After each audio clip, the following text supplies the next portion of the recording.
Bonjour à toutes et à tous et bienvenue dans ce nouveau numéro d'Au cœur du jeu, une émission un petit peu particulière aujourd'hui puisque nous fêtons ensemble un anniversaire chargé d'émotions et de souvenirs sportifs inoubliables. Il y a tout juste un an, la flamme olympique traversait notre beau département des Deux-Sèvres, apportant avec elle l'esprit des Jeux, l'énergie du sport et la fierté d'un territoire uni autour d'un moment historique. Une journée gravée dans les mémoires, une étape symbolique sur la route des Jeux Olympiques de Paris 2024. Aujourd'hui, en ce jour anniversaire, on va rallumer ensemble cette flamme à travers des témoignages, des images, des invités et des souvenirs partagés. C'est parti pour une émission spéciale au cœur de l'émotion, au cœur du sport et surtout au cœur du jeu. Et donc pour revivre ensemble ce moment unique et en découvrir les coulisses, j'ai le plaisir d'accueillir 3 invités exceptionnels, exclusivement féminines d'ailleurs aujourd'hui sur notre plateau de cœur du jeu, qui ont à leur manière marqué cette aventure olympique dans notre département. Je vais commencer avec Céline Billardot. Bonjour Céline. Bonjour. Tu vas bien ? Ça va très bien. Donc je vais te présenter, on se connaît un petit peu grâce au handball de Celles-sur-Belle. Donc tu es bénévole dans ce club, oui. Tu es aussi trésorière. Oui, de ce club. Donc depuis quelques années maintenant, tu te souviens à peu près ? Non. Non. Ça ne me rajeunit pas. Et donc surtout, tu as été bénévole pour les Jeux Olympiques à Lille ? Oui, parce que pour moi, c'était le hand, je baigne dedans depuis des années. Donc, j'ai eu la chance, grâce à mon employeur, de pouvoir candidater en tant que bénévole. Donc, j'ai tout misé sur le hand, dans tout, ma lettre de motivation. Et donc, je suis partie quand j'ai reçu le jour où j'étais admise pour 15 jours à Lille. Je me suis dit, c'est génial. Et c'était pour le basket. Et au final, je regrette strictement rien, c'était extraordinaire. Merci, donc on va revenir dans quelques instants sur cet événement mondial que tu as vécu et tu vas nous raconter un petit peu toute cette histoire. Ensuite, à tes côtés, nous avons Perrine. Bonjour Perrine. Bonjour. Perrine Marcheteau, donc une figure locale pleine d'énergie puisque, si je reprends ma fiche, tu es originaire de Saint-Mexant, tu es bénévole à la Croix-Rouge. Tu es basketteuse de Saint-Mexant, oui. C'est ça ? Bénévole peut-être aussi ? J'ai changé pour le rugby. Ah, bon, ça arrive. Mais c'est récent. Oui, j'y suis restée, j'ai été bénévole 3 ans au sein du club de Saint-Mexant et puis ça faisait 13 ans que je faisais du basket. Très bien, et donc tu as eu l'immense honneur, je dis l'immense parce que tu as quand même embrasé la vasque olympique à Niort lors du passage de la flamme en Deux-Sèvres et c'est d'ailleurs une histoire de famille si mes sources sont bonnes. C'est ça. Alors, ne nous en dis pas trop, on y reviendra tout à l'heure. Et enfin, Coralie Denoux, bonjour. Bonjour. Ça se passe bien, vous êtes bien installée ? Je suis bien installée, mais on a déjà eu le temps d'avoir un peu d'émotion en se rappelant les bons souvenirs, mais très heureuse d'être là aujourd'hui.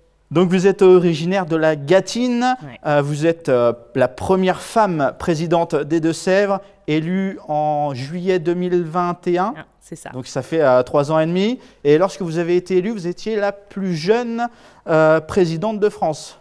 Plus jeune présidente de l'histoire de France, oui. Eh bien, chapeau bas.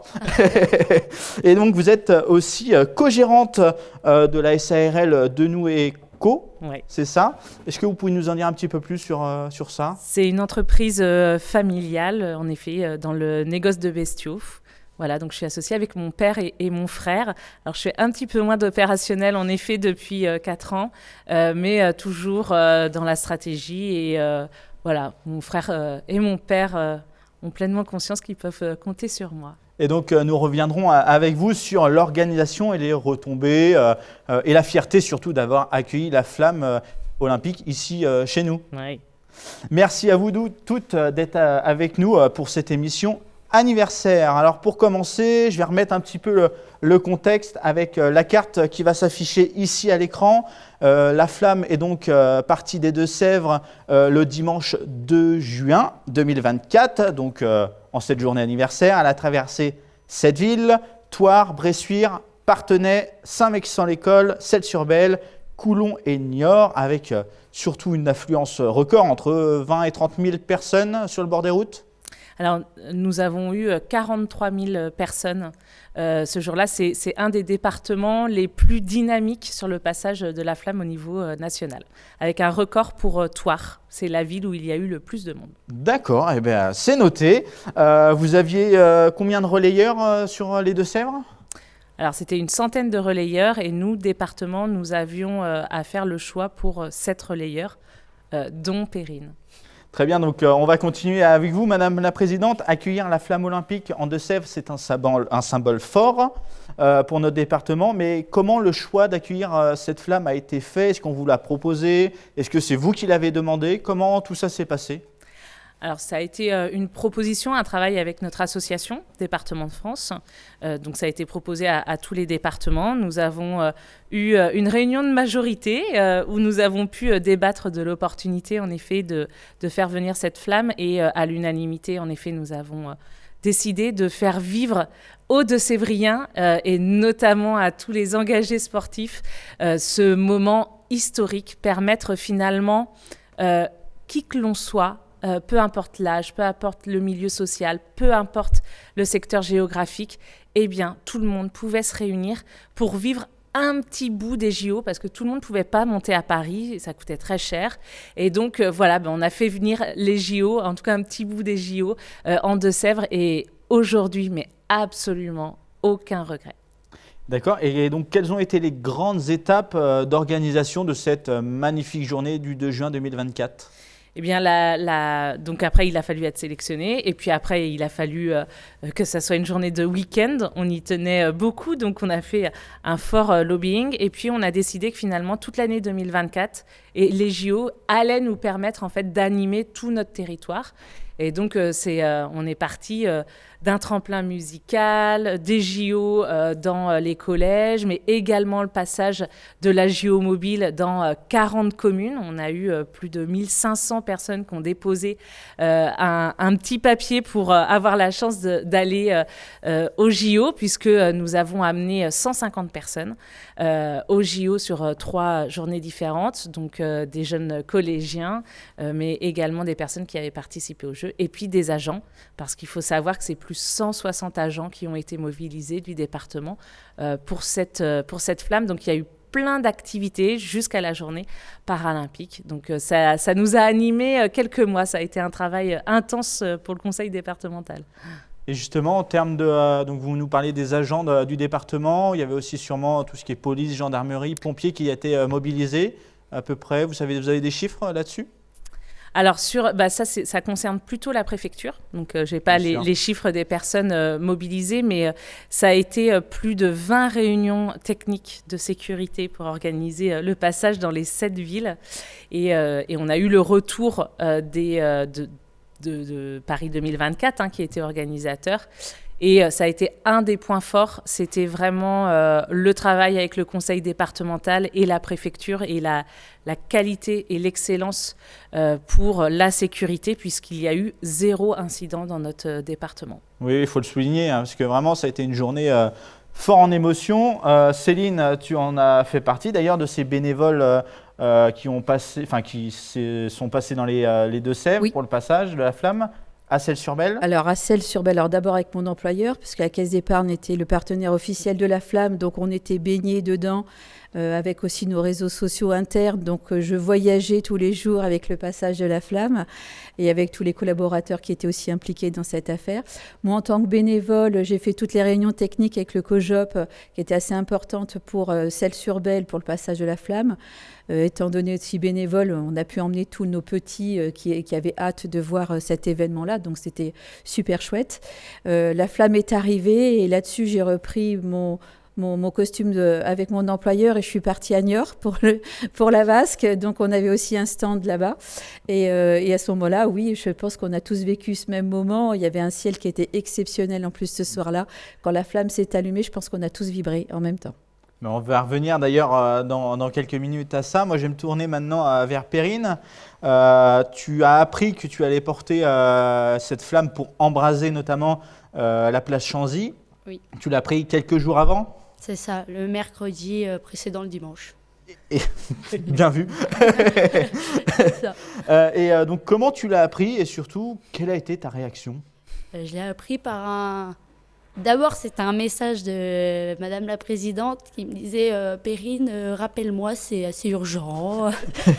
Et là, je me suis dit, oula, c'est pas normal, vers 20h, 20h30. Donc, j'ai rappelé, puis elle m'a annoncé qu'il y avait une bonne et une mauvaise nouvelle. Elle m'a dit, je commence par la nouvelle, tu vas pas pouvoir porter la flamme sur Saint-Mexan, donc là où je devais la porter initialement dans ma commune. Là où tu es originaire. C'est ça. Et donc là, j'ai commencé à... Oula, qu'est-ce qui se passe? Et elle m'a dit, mais la bonne nouvelle, c'est que tu vas embraser le chaudron Place Chanzy le 2 juin. Tu seras la dernière relayeuse. Et là, boum. Boum. J'ai pas tout compris. Je dis, vraiment? Oui, tu as été choisie, on t'a sélectionné pour ton engagement, pour toutes les valeurs que tu représentes. Et puis, du coup, pour moi, ça a été un relâchement avec toutes les émotions de la semaine. Ça a été tout un chamboulement. Et puis, les larmes sont tombées. L'émotion était là. Et puis, une fois l'appel coupé, je suis tout de suite descendue. On croit que c'était quelques jours après, parce que ça fallait pas que ça se sache avant le samedi. Mais, si, les parents, on pouvait. Donc, les parents, j'ai dit le soir même et ils m'ont pas cru. Les 2 premiers jours, t'es sûre qu'elle a bien dit ça? Je dis oui, elle l'a dit. Elle l'a dit, je l'avais au téléphone. C'est sûr que ça devait être émouvant. Madame la Présidente, comment ce choix a été fait? En fait, j'ai été aussi émue qu'elle quand j'ai pu l'appeler. Et ça me rappelle beaucoup de souvenirs. Alors déjà, on a eu 7 relayeurs. On avait fait le choix de la jeunesse. On voulait absolument mettre la jeunesse à l'honneur dans tout leur engagement caritatif, sportif, l'excellence aussi dans les parcours professionnels, etc. Donc on a demandé à toutes les associations de nous faire remonter des profils de jeunes qu'ils avaient avec des lettres de motivation. On en a reçu mais des dizaines et des dizaines. Et puis nous avons fait le choix en effet donc, de 9 jeunes, 7 qui... on va dire les officiels, voilà, et puis 3 remplaçants parce qu'il peut arriver en effet quelque chose. Donc j'ai reçu les 9 dans mon bureau pour choisir lesquels allaient être porteurs de la flamme et les 3 qui seraient en attente qu'il arrive quelque chose.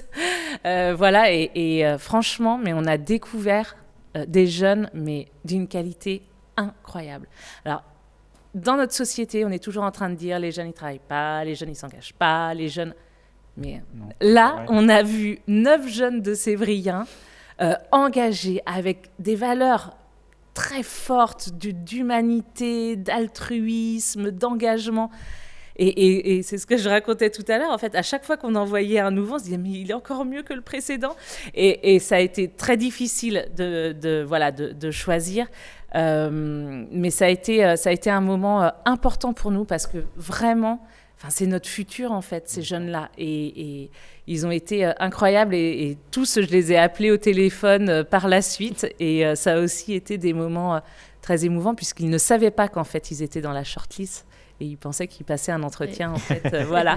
Donc, ça a été des bons moments avec eux. Et vraiment, je les remercie parce qu'ils ont été extraordinaires. Ils ont eu un sourire incroyable. Et puis après, on a remis aussi un petit peu la jeunesse parce qu'on a sélectionné 24 jeunes qui ont fait la haie d'honneur à Perrine en arrivant justement sur la place Chanzy. Et là aussi, on voulait absolument mettre ces jeunes à l'honneur. Et ça a été... un bon moment de les avoir, de leur faire plaisir, mais ce qu'ils ne se rendent pas compte, c'est qu'ils nous ont fait plus plaisir et ils nous ont plus émus qu'on a pu les émouvoir, malgré tout. Et donc, Perrine, cet entretien, pas trop stressant? Vous arrivez dans le grand bureau de la présidente. Si, mais comme Madame la Présidente l'a dit, on n'était pas au courant qu'on était dans la shortlist. Donc, moi, j'y suis allée, mais en pensant y aller comme tout le monde, tous les candidats qui avaient déposé leur candidature. Donc, au final, j'étais stressée, mais ils ont tout de suite mis à l'aise, posé des questions sur le quotidien, sur notre emploi de temps, ce qu'on fait, notre engagement, il consiste en quoi, sur tout ce genre de choses. Et donc, au fur et à mesure de l'entretien, en fait, on discute, c'est un dialogue, c'est quelque chose qui passe assez rapidement. Et puis en sortant, c'est bon, c'est passé. Puis on se dit, bon, on va attendre la réponse parce qu'il y en a plein d'autres à côté. Mais finalement, c'était déjà, la liste était déjà rétrécie. Mais ça, je l'ai su Bien après. presque une demi-année après. Ah oui. C'est qu'il nous fallait quand même des jeunes qui soient capables de supporter la pression d'avoir des dizaines de milliers de personnes qui les regardaient en train de courir avec une flamme. Donc, il nous fallait des profils qu'on voyait aussi résistants. C'était l'engagement, d'accord, leur vie de jeune, mais à côté, c'est ce qu'ils allaient faire. Ça allait être créateur d'une très très forte émotion. D'ailleurs, ils étaient entourés de psychologues. Pendant le passage de la flamme, ils avaient des personnes qui les accompagnaient pour appréhender un peu, voilà. Dans le bus, mettre un peu d'ambiance, encourager ceux qui vont passer pour éviter d'être stressés. Mais je m'attendais à des centaines de personnes, mais pas à ce point, des milliers. On va revenir un petit peu sur l'anecdote que l'on a exposée en début d'émission. Oui. C'est une histoire de famille. Est-ce que tu peux nous raconter un petit peu ça? J'ai ma mamie maternelle, qui a déjà porté la flamme olympique au JO d'hiver d'Albertville en 92. Et elle est présidente de l'antenne Croix-Rouge de Saint-Mexant-l'École. Et c'est elle qui a reçu l'appel à candidature. Et elle m'a dit... c'est 15-25 ans, c'était ça la tranche d'âge? Ouais, c'était 15-25 ans. Elle m'a dit, dans notre antenne, il n'y a que toi. Et j'ai dit, je sais pas, enfin pourquoi moi je serais choisie? Elle a dit, on peut faire la candidature et puis on verra bien. Donc on a monté le dossier, on a fait des écrits, on a regroupé tout ce que j'avais déjà fait et ce que je faisais actuellement. Et après on a envoyé la candidature. Et quand j'en ai parlé à mes parents... On dit pourquoi tu vas pas être choisi? Ça c'était mon père. Tu vas pas être choisi, pourquoi toi? Je dis je sais pas, ils ont appelé à la candidature, on verra bien. Et puis ça a été la belle surprise. Donc ma mamie super émue, trop contente, des pleurs. Et puis là c'est reparti pour raconter son histoire à tout le monde, un par un. Et c'est pour ça que je lui ai pas annoncé avant le samedi que j'allumais le chaudron, parce que c'est une personne qui parle beaucoup. Quand il faut garder un secret, on n'est pas sûr à 100%. Donc je me suis dit, je me contiens, mamie, elle le saura samedi. Et puis ça sera d'autant plus beau, parce qu'elle aura qu'un jour pour se préparer émotionnellement. Et puis surtout, vous avez eu le même échange, parce qu'elle l'a porté, toi aussi. C'est ça. Vous avez dû échanger là-dessus. C'est ça. Mais après, c'était vraiment pas la même chose à l'époque. Les chaussures bien dures, quand elle arrivait, les pieds presque ensanglantés, elle disait que le parcours, c'était... Parce que là, pour pour faire plaisir le plus de monde possible, on réduit le passage par personne. Et à l'époque, c'était bien plus que ça, presque 1 kilomètre, il me semble, de ce qu'elle me racontait. Ah oui. Donc, c'était quand même un sacré parcours. La neige, tout ça. Mais oui, là, elle avait été sélectionnée par son club de ski, si je dis pas de bêtises. Et voilà, deux histoires différentes, mais qui se rassemblent. Pleine d'émotions, en tout voilà. Cas. Les JO rassemblent et réunissent tout le monde, famille, amis, population. C'est encore la preuve, en tout cas, effectivement, que les Jeux Olympiques rassemblent. On va revenir au 2 juin dernier. Est-ce que tu peux nous décrire comment s'est déroulée cette journée qui a dû être fantastique? Journée très chargée. Je travaillais le matin sur le village olympique de Saint-Mexant, parce que je travaillais au service des sports de la mairie de Saint-Mexant, et on avait organisé du coup un village olympique sur la semaine, avec des animations aussi le dimanche matin pour préparer ce passage. On avait la patrouille de France qui devait passer juste au-dessus, mais malheureusement... les nuages étaient de la partie, le mauvais temps, le matin c'était assez couvert. Donc on a eu la mauvaise nouvelle qu'il ne passerait pas. Et à 10h, 10h30, je suis partie pour pouvoir me préparer pour l'après-midi. On a décidé quand même d'aller voir le passage où j'aurais dû être sur Saint-Mexant pour encourager les personnes, les applaudir, voir ce moment quand même magique. Et une fois passé, c'était l'heure pour partir sur Niort.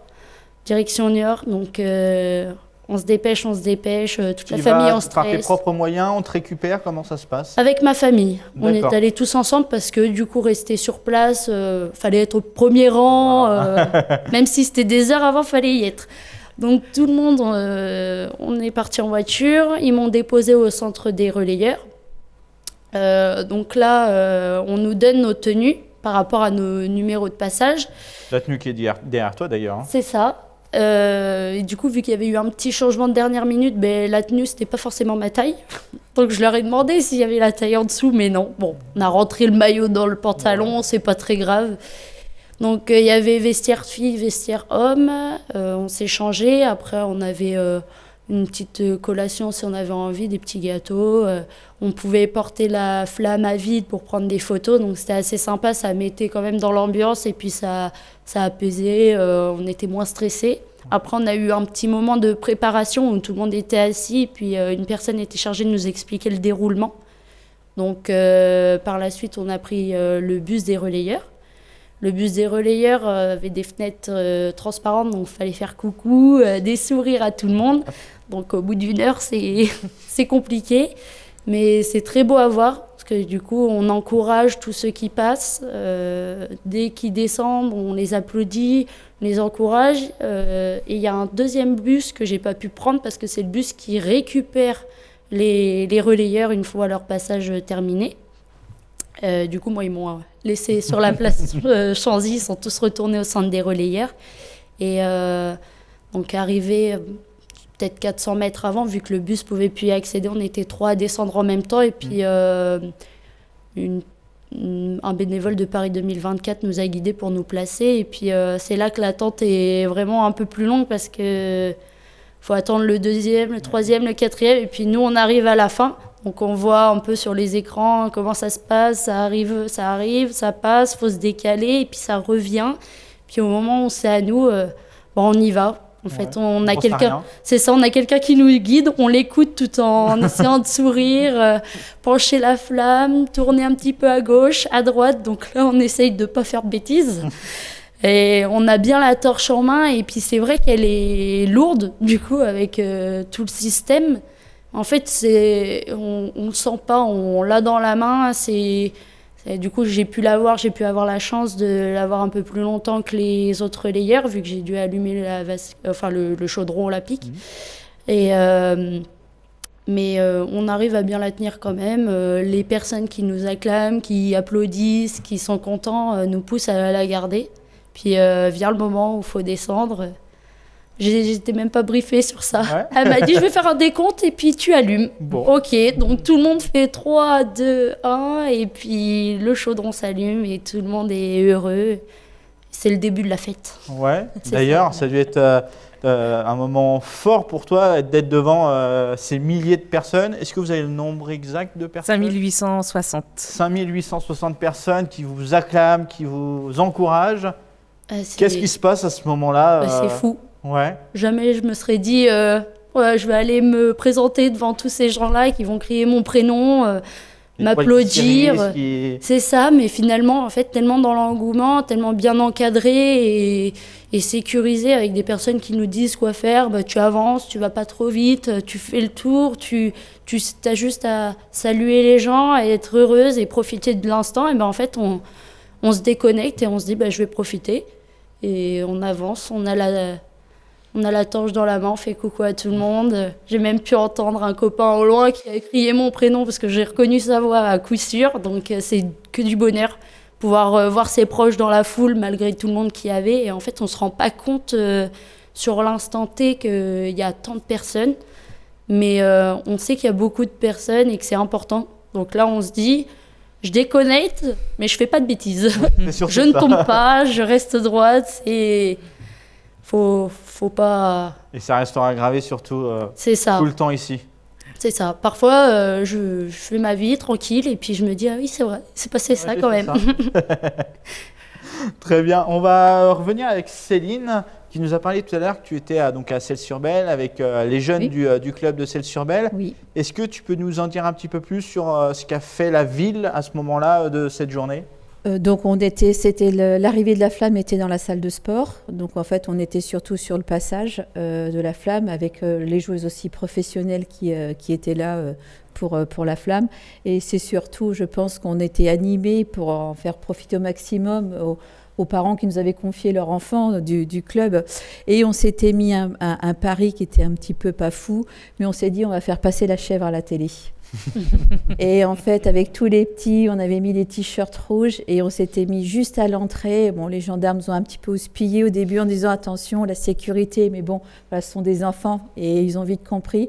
Ils ont super bien installé et on a fait passer la chèvre à la télé. Et là, on était tous super contents avec la flamme. Voilà, ça a été un des moments magiques avec eux de partage et de joie parce qu'en fait, tout le monde se rendait compte de ce que c'était. Et le peu de moments où ils l'ont vu, c'est vrai qu'il y avait un petit peu cette frustration parce qu'on ne la voit pas longtemps. Et on en fait tellement, on en parle tellement que le moment où ça arrive, on a l'impression d'à peine d'en profiter. Mais c'était juste cette frustration-là. On s'est dit, on regardera la télé à nouveau et on nous verra à nouveau avec la chèvre. Et ça, c'était très chouette avec eux. Et donc tous ces jeunes, vous les avez fait briller. Et notamment, tout à l'heure, tu nous racontais que tu as apporté la torche dans une école pas très loin et ça les a vraiment… C'est ça, c'est qu'en fait avec mon employeur, donc partenaire officiel de la Flamme, donc on a eu la chance aussi de faire tous les parcours avec les équipes caisse d'épargne dans les caravanes, ce qu'on appelle. Et donc j'avais beaucoup de collaborateurs aussi qui passaient un petit peu partout. Donc pour nous, c'était un moment d'échange, d'envoi de photos. Les WhatsApp, on les a ravitaillés de photos. Et quand on les regarde, on dit on est géostalgique parce que oui, on a vécu des super moments. Et à un moment donné, j'ai pu aussi emmener la flamme. Je l'avais à la maison. On me l'a confié pour l'emmener dans le département et sur toutes mes agences pour que tous mes collaborateurs puissent aussi la voir dans les agences. C'est un moment de partage. Et je me suis dit le dimanche soir, le lendemain, je devais le ramener à midi. Il reste un petit peu de temps. Connaissant bien mon entourage et le village où j'habite, je les ai appelés. Je lui ai dit, est-ce qu'on a le temps ce matin, je vous apporte la torche. Et est-ce qu'on peut partager ce moment-là? Ils m'ont dit chouette, on appelle les copains des écoles à côté. Et ces enfants avaient fait beaucoup de choses pour la flamme, beaucoup de travaux qu'ils avaient emmenés pour le passage de la flamme et qui, pour eux, ont été à peine vus. Et à ce moment-là, la flamme plus, ils avaient fait un superbe coq, il y avait des beaux dessins, donc ils ont tous fait des photos avec la flamme. Et c'est le moment, pour moi, le plus intense par rapport à ça. C'était vraiment très chouette avec eux, ce partage-là. Très bien. Donc, Madame la Présidente, en écoutant tous ces témoignages, vous devez être une femme émue, ravie d'entendre une telle vitalité sur notre territoire. Du nord au sud des Deux-Sèvres, il n'y a eu qu'un département. Il n'y a eu qu'un département autour de la flamme olympique, du sport, du vivre ensemble. Réécouter ces témoignages-là, je me dis que on est pleinement dans notre rôle de collectivité de faire vivre ça en fait. Mais qu'est-ce qu'on aurait raté? Qu'est-ce qu'on aurait oublié d'offrir un moment comme ça aux Deux-Sévriens? Et c'est vrai que même j'adore votre expression, la géostalgie. C'est ça, géostalgie. On l'a tellement vécu, mais nous, on vivait Géo. Enfin, au département, on a vécu un an Géo. Et pour faire cette fête une belle fête. Et en fait, on en reparlera toujours. C'est un peu notre Coupe du Monde 98. C'est un peu ce moment-là. Et franchement, et puis les moments d'après, parce que autant vous dire que d'emmener des collégiens, ou même des plus grands, au JO, mais ça a été de voir ces yeux qui sont pleins d'étoiles, qui partagent quelque chose. Enfin, on a juste été créateurs de bonheur et ça, je crois que ça marquera mon mandat de présidente parce que ça a été vraiment un moment incroyable. Et la fête, Perrine le disait, la fête a débuté après au stade Espinassou où on a fait quand même une fête incroyable, là aussi ouverte à tous. Et ça a été un super moment. Donc oui, alors moi… et ma majorité, parce que c'est bien toute la majorité qui s'est engagée. Il faut se rappeler quand même que ça n'a pas été facile. Toujours, on a essuyé des critiques qu'on n'a pas essuyées après, d'ailleurs, étonnamment. Mais voilà, si c'était à refaire, sans aucune hésitation. Et puis maintenant, vous comprenez mieux pourquoi on a pris Perrine pour embraser le chaudron, parce que… des jeunes comme ça, mais on voudrait que ça en Deux-Sèvres. Et voilà, c'est incroyable. Donc ouais, beaucoup d'émotions, mais même un an après, j'en suis quelque peu surprise. Ça se voit en tout cas sur votre visage. Perrine, en préambule, je disais que tu étais tout juste âgée de 19 ans.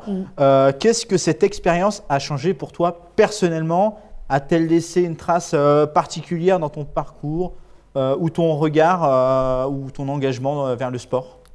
Malgré tout ça, je reste la même. Hein. C'est l'engagement, vouloir aider les autres, ça reste, ça bouge pas. C'est un engagement qui est en moi. Aider les autres, c'est quelque chose d'important. Pas se sentir au-dessus ni en dessous. Faut être tous égaux. Et ce qui a changé, du coup, c'est le regard des autres. Je travaille beaucoup dans les écoles, que ça soit en termes sportifs ou périscolaires. Puis quand il y a des enfants qui m'ont pas encore vu, ah mais c'est pas toi qui as porté la flamme. Si c'est moi. Et puis en final, c'est là qu'on montre qu'on est tous pareils parce que on peut se parler normalement. Je suis pas quelqu'un d'incroyable à leurs yeux. Je suis Perrine qui est tout le temps là dans l'école à jouer avec eux, qui prend du temps avec eux et qui joue, qui comprend les soucis, qui les aide dans le sport, pour tout, pour les soucis. Puis après, en dehors, c'est vrai que parfois, j'y pense plus. Et puis là, je vois quelqu'un, vous avez porté la flamme? Oui. Et puis, de temps en temps, certains demandent comment ça s'est passé. Et puis, on raconte. Et puis, ça permet de se remémorer, raconter qu'il y a eu ce rassemblement de personnes, cette fête qui a été encore plus belle après le passage de la flamme.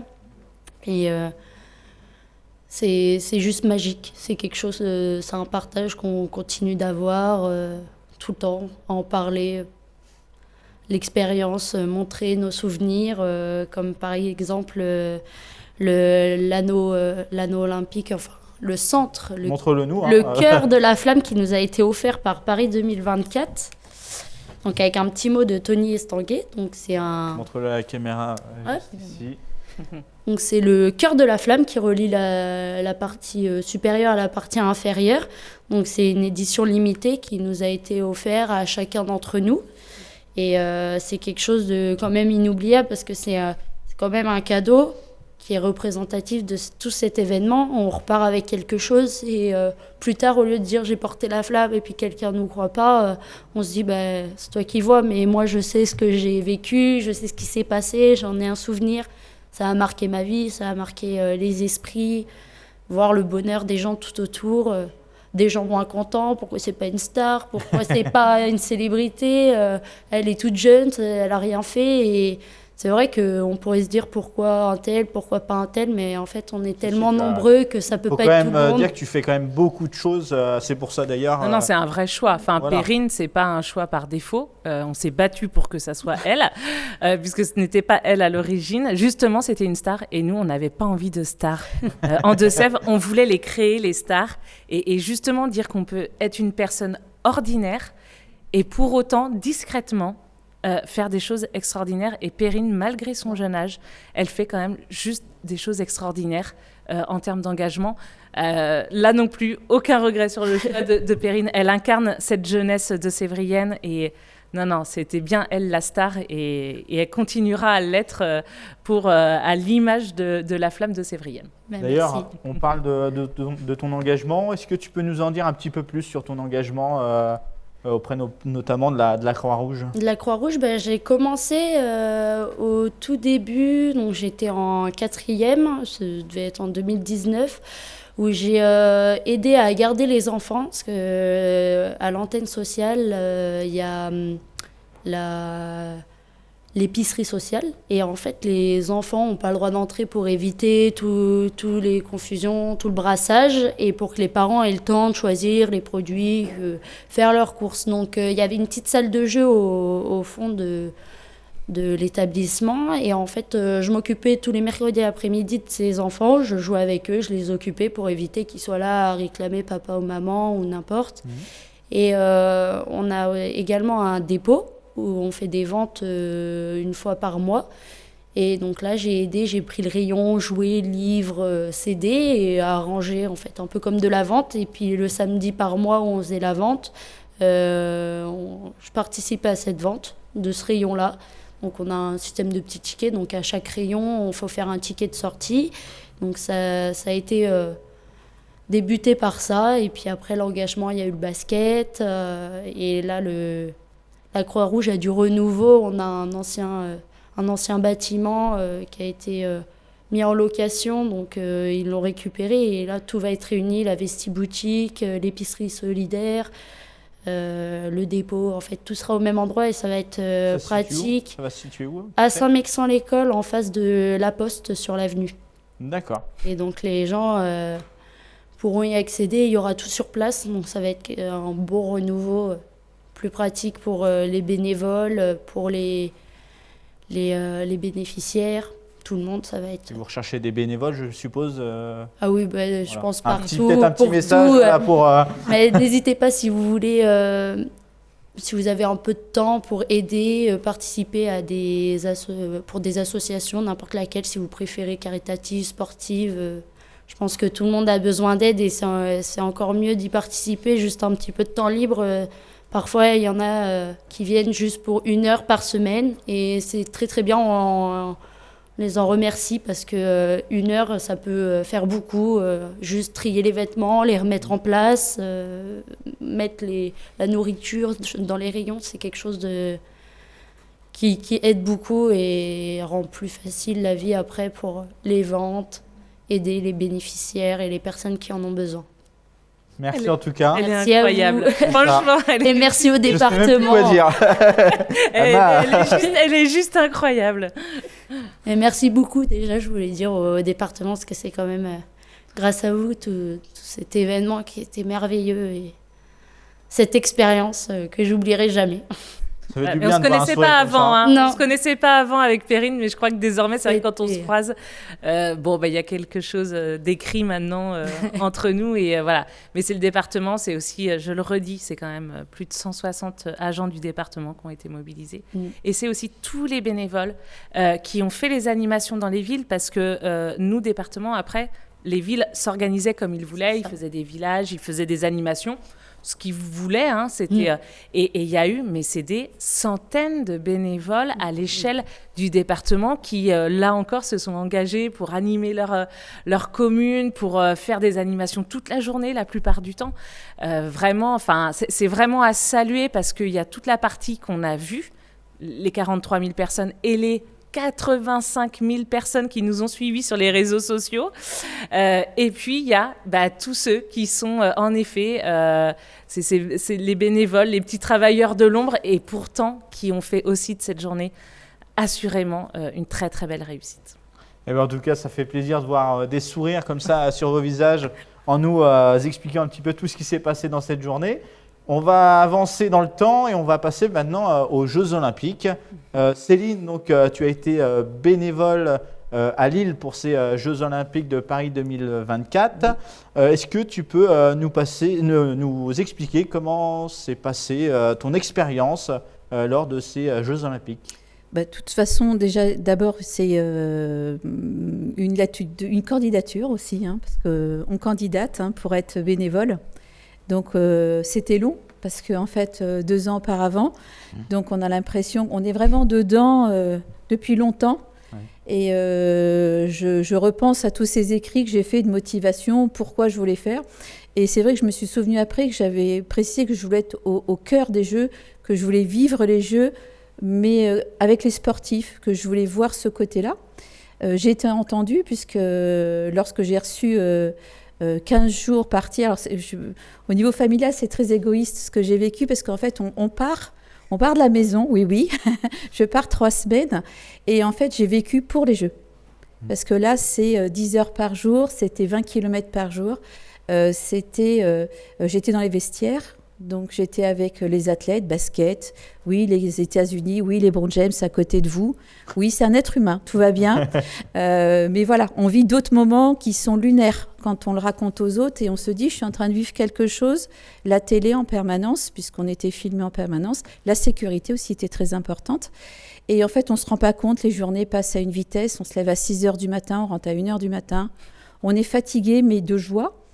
parce qu'on recommence le lendemain avec beaucoup plus de partage, partagé avec des équipes, avec de toutes nations, avec le staff. Donc Pierre Mauroy, quand je suis arrivée, c'était l'installation. Donc je me suis dit, ouais, les JO, c'est pas GGN. Ils s'entraînent, c'est chouette. Ils installaient les salles, tout était confidentiel, tout était sur la sécurité. Je disais, je rentrais un peu déçue tous les soirs, on n'était pas beaucoup. Et d'un seul coup, ça a démarré. Et là, vous en prenez d'un seul coup, plein les yeux, plein la tête. C'est incroyable. Et le meilleur moment, j'ai vécu des moments... une équipe de basket, vous êtes 5 dans la salle, vous partagez un moment avec eux, même si c'est un verre d'eau, c'est toujours super sympa de le faire, d'échange. Et le moment où je suis rentrée sur l'équipe de France de basket féminine, sur ce jour-là, et je suis rentrée en même temps que les arbitres, j'accompagnais les arbitres sur le terrain, et quand vous avez plus de 30 000 personnes sur une Marseillaise, je vous assure que ce moment-là, il est incroyable. Il n'était pas derrière mon portable, je l'ai vraiment vécu en direct. Je me dis, c'est un des meilleurs moments. Je crois que ce jour-là, il restera gravé. Et quand on est reparti, on s'est juste dit, waouh, celui-là, je ne le reverrai jamais. Mais c'était vraiment intense. Et comme je disais tout à l'heure, sur ces moments-là et sur tous ces moments que j'ai passés à Lille, les gens étaient heureux. Et ça, c'était chouette. Je crois que c'était chouette de participer à tout ça. Et quand je me promenais avec ma tenue, j'étais plutôt remerciée par les gens qui disaient bravo pour ce que vous faites, pour le temps que vous y laissez, parce que c'est du bénévolat, tout simplement. C'était sur mes congés payés. J'ai pris ce temps-là. C'était très égoïste de ma part vis-à-vis de ma famille, mais alors, waouh, je regrette rien, j'ai adoré, quoi. Ça, c'était très clair. Et donc, ton rôle, tu nous as dit, c'était d'accompagner... Dans les vestiaires. Qu'est-ce que tu faisais Alors, préparer les vestiaires pour une équipe qui arrive, que ça soit la phase d'entraînement, pour les entraînements, les serviettes de toilette, mettre de la nourriture, du café, les boissons. D'accord. Et après, forcément, les accompagner, parce qu'il y a tout un tas de protocoles au niveau aussi des journalistes. Il y a des passages, des points de passage à faire avec eux. Donc, toutes les équipes, masculin, féminin, il faut préparer, se relayer toute la journée. Et en fait, on est dans les vestiaires. Et après, j'avais la clé du vestiaire des États-Unis. Donc oui, j'avais la clé la plus importante du monde. Il y avait toutes leurs affaires personnelles à l'intérieur. Et en fait, on ouvrait, on refermait les portes pour qu'ils puissent avoir leurs affaires personnelles. Les moments magiques, c'est quand l'entraîneur fait son discours d'avant, parce que même si on ne comprend pas tout sur certaines langues, le ton est là. Et des moments magiques, oui, c'est quand ils partent, il encourage tout le monde, il les check, il vous check en même temps. Je suis petite, donc à chaque fois j'ai participé à ces moments-là. Go, go, go. Et oui, on est en plein dedans, on est avec eux. Et là, c'est assez extraordinaire, oui, ça c'est clair. En tout cas, tu arrives à nous faire... vivre et rêver ce moment avec toi. Est-ce que tu as rencontré d'autres de Sévriens, d'autres... Alors oui, mais on n'était pas forcément sur les mêmes sites parce que nous, moi j'étais sur Lille et c'est vrai que beaucoup étaient sur Paris. Donc j'avais d'autres des Sévriens qui étaient sur Paris. Et en fait, bien sûr, les réseaux sociaux aussi nous permettent de vivre les mêmes choses pratiquement en même temps. Et en fait, on s'envoyait des photos des moments qu'on trouvait extraordinaires. On était tous, moi je sais qu'au niveau de mon employeur, on était tous sur des sites complètement différents. Donc il y en avait à Roland-Garros, il y en avait pour le basket, il y en avait pour le rugby à 7. Tous ces moments-là, on avait droit à nos petits bouts de film, à nos moments.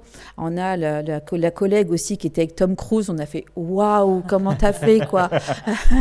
Voilà, et donc on s'envoyait des photos qui étaient improbables, improbables avec du monde, des gens connus. Et c'est vrai que voilà, tous ces moments-là, quand on ouvre ce WhatsApp, il est plein de photos extraordinaires. On a refait des journées, notre nostalgie est toujours là. Et à chaque fois qu'on revoit ça, on est à nouveau reporté à l'intérieur. Et on s'est dit, waouh, on avait vraiment vécu quelque chose d'extraordinaire et de spécial. Je pense que c'était très spécial. Madame la Présidente, de nombreux bénévoles ont participé à cet événement mondial, notamment de Sévriens, notamment des secouristes, environ 25. Quel regard portez-vous justement sur cet engagement citoyen venu de notre territoire ? De toute façon, tout de Sévriens qui s'exportent sur un autre territoire représentent et font briller les Deux-Sèvres. Donc, en effet, on a eu aussi des gendarmes, des pompiers. et également des bénévoles. Ça a été... alors moi, j'ai peut-être témoigné plutôt comme justement visiteuse des JO, mais franchement, ils avaient une pêche, les bénévoles. On se disait toute la journée, ils sont là avec leurs mains à dire « c'est par ici, c'est par... » Mais il y avait toujours le petit mot sympathique, toujours le sourire, Enfin, déjà, il fallait tomber par contre sur quelqu'un qui parlait français parce qu'en fait, il y avait toutes les nationalités dans les bénévoles. Mais je crois, franchement, enfin, j'en suis persuadée, ils ont participé à la réussite des JO. Parce qu'il faut juste dire que là encore, contrairement à ce que les plus mesquins pouvaient dire, les JO, ça a été franchement une grande fête. Ça s'est très bien passé. Paris était magnifique. Il y a eu une super ambiance, y compris dans les rues de Paris où toutes les nationalités se mêlaient, des bénévoles incroyables, des jeux incroyables.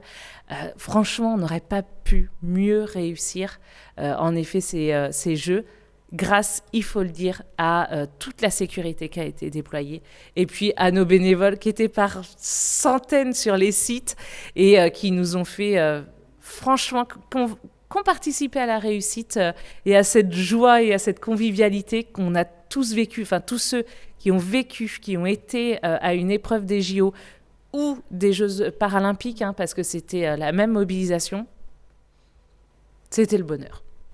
Perrine, tu as eu l'occasion, toi, d'aller sur ces JO? Non, le travail. Mince, ma question que j'aurais pas dû poser. Non, tout le mois de juillet, j'ai travaillé. On a ce qui s'appelle le sport plage à Saint-Mexan. Donc, on travaille avec les enfants, on fait des activités. Mais j'ai suivi ça de près à la télé.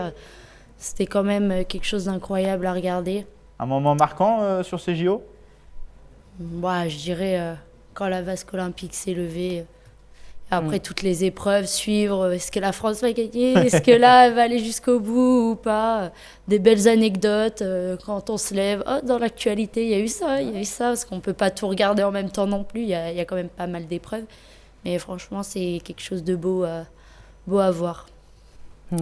Et donc, Madame la Présidente, un an après, quelles ont été du coup les retombées, que ce soit pour le département, pour les collectivités locales du département?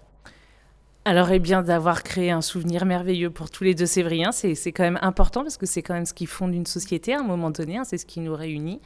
Au niveau touristique, on estime par notre partenaire Orange qu'il y a eu à peu près entre 36 et 38 000 personnes venues de l'extérieur pour participer à un moment donné à l'événement. Donc ça, c'est quand même important. Et puis, on a eu surtout beaucoup de fréquentation, enfin ça fait partie de cette fréquentation d'ailleurs, on avait fait un Terra Aventura, vraiment très spécifique au JO. Donc il fallait faire les 7 parcours pour avoir son Poise JO. Et donc ça a énormément drainé, ça a drainé 85 000 passages sur ces Terra Aventura, dont en effet 60% de personnes qui n'étaient pas de Sévriennes. Donc c'est un mélange, ça a été aussi une façon de prôner un petit peu le sport, de pouvoir mettre en valeur toutes nos associations sportives, parce que si la flamme est passée à Celles-sur-Belle, ce n'est pas un hasard, puisqu'on choisissait les villes. En effet, nous avions choisi Celles-sur-Belle pour son équipe de hand. Voilà, donc en fait, c'est le travail qu'on a fait, qu'on n'oubliera jamais. Et puis encore une fois, c'est aussi les personnes qu'on a pu emmener à Paris qui n'auraient pas pu y aller. Ça, c'est vraiment le souvenir de voir ces enfants dans les tribunes avec les étoiles dans les yeux. Et ça, c'était un sacré moment. Eh bien, c'est super ça. Et donc, pour conclure, on va commencer avec Céline. Si vous deviez garder un seul souvenir, un seul mot ou une seule trace de ces Jeux Olympiques, lequel serait-il et pourquoi? Nostalgique. Ouais. Voilà. Il veut dire ce qu'il veut dire, c'est-à-dire qu'aujourd'hui, on l'a vécu et je pense que ça restera gravé à jamais dans nos mémoires. Et c'est vraiment un moment de partage qui se vit, chacun peut le vivre différemment et chacun y met son engagement qu'il a envie d'y mettre. Mais je crois que ce jour-là, moi, je leur dis encore, j'ai vraiment vécu avec des gens qui étaient heureux et mon Dieu, qu'est-ce que ça fait du bien. Perrine, Voilà. à ton tour. Pour moi, c'est l'allumage du chaudron olympique et puis tout ce rassemblement de personnes. J'ai pu y retrouver de la famille, des amis, des personnes que j'avais pas vues depuis longtemps. Et en fait, ça prouve que on peut rassembler beaucoup de personnes, pas pour un événement triste ou négatif. C'est quelque chose qui va nous rassembler pour être joyeux, heureux. Toutes ces personnes qui, dès le passage de la flamme, hop, s'est retrouvées au stade pour voir le feu d'artifice, les concerts, le spectacle lumineux. Et en fait, c'est là qu'on montre aux personnes qu'il n'y a pas besoin d'avoir un événement tragique pour se rassembler. Et que, certes, il y a des coups pour ci, il y a des coups pour ça, il y a des sacrifices à faire pour qu'il y ait un tel événement. Mais en attendant, ça rassemble tout le monde. Et ces personnes sont heureuses de participer. Des enfants qui ont des étoiles plein les yeux, qui raconteront ça à l'école pendant des semaines et des semaines, qui plus tard s'en rappelleront comme un beau souvenir et qu'en parleront aussi à leurs enfants. Et en fait, c'est un souvenir qui reste marqué et qui permet d'avoir le sourire quand on en parle, d'être nostalgique et puis quelque chose de bon en soi. En tout cas, on voit le sourire sur tous vos visages. Même question, Madame la Présidente. J'ai eu le temps d'un peu plus réfléchir. J'ai envie de dire quand même le lundi 3 juin à 1h du matin où on a fait ouf. Tout s'est bien passé, tout le monde était heureux, il n'y avait pas eu d'incident, c'était vraiment notre priorité. Et on s'est dit, ouais, on l'a fait et ensemble, tous ensemble. Et ça, c'est quand même un délicieux moment de soulagement, mais en même temps de réalisation. Voilà, donc, mais prête à recommencer. Hein. On met la candidature. En tout cas, merci à vous trois d'avoir accepté mon invitation. J'espère que cette émission vous aura plu. Oui, merci. Merci beaucoup. Et donc, on se remémore ce passage de la flamme olympique grâce donc à toutes ces images qui seront mises sur cette vidéo. Donc, 1 an après le passage de la flamme olympique en Deux-Sèvres, on voit bien que cette histoire nous a tous marqués, en tout cas. J'espère que ça vous a plu autant que moi. On se retrouve très vite pour d'autres moments au cœur du jeu. Portez-vous bien et surtout, gardez la flamme allumée. Merci d'avoir suivi cette vidéo. On n'oublie pas de s'abonner en appuyant sur la petite cloche ici. Et on se retrouve pour une prochaine vidéo. À bientôt les amis. Bye bye.